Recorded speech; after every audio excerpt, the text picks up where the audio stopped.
বাংলাদেশের পর এবার কলকাতায় মুক্তি পেতে যাচ্ছে শাকিব খানের দ্বিতীয় যৌথ প্রযোজনার ছবি নবাব। ইতোমধ্যে ছবিটি বাংলাদেশে বেশ সাড়া ফেলেছে। আগামী 28 জুলাই কলকাতায় মুক্তি পাবে নবাব, আর তাই ছবির প্রচারণায় ব্যস্ত সময় পার করছেন ছবির প্রযোজনা প্রতিষ্ঠান এসকে মুভিজ। বুধবার রাতে শুভশ্রী এসকে মুভিজের ফেসবুক লাইভে আসেন, কথা বলেন নবাব নিয়ে এবং ভক্তদের নানা প্রশ্নের উত্তর দেন।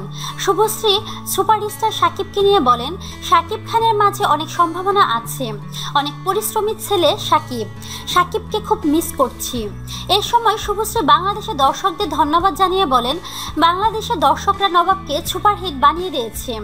আপনাদের প্রতি অনেক ভালোবাসা রইল নবাবকে সুপারহিট ছবি বানানোর জন্য। এদিকে শাকিব খানের সাথে নতুন ছবি চালবাজের কথাও জানান তিনি। শুভশ্রী জানান, সেপ্টেম্বর মাসে চালবাজের শুটিং শুরু হবে।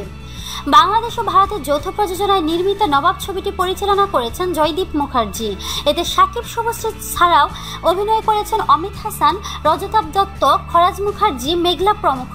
ছবিটি প্রযোজনা করেছে জাজ মাল্টিমিডিয়া ও এসকে মুভিজ। তো প্রিয় বন্ধুরা, আপনাদের কি মতামত তা কমেন্টের মাধ্যমে আমাদেরকে জানিয়ে দিন। আর অবশ্যই আমাদেরকে লাইক, কমেন্ট, শেয়ার এবং সাবস্ক্রাইব করতে ভুলবেন না।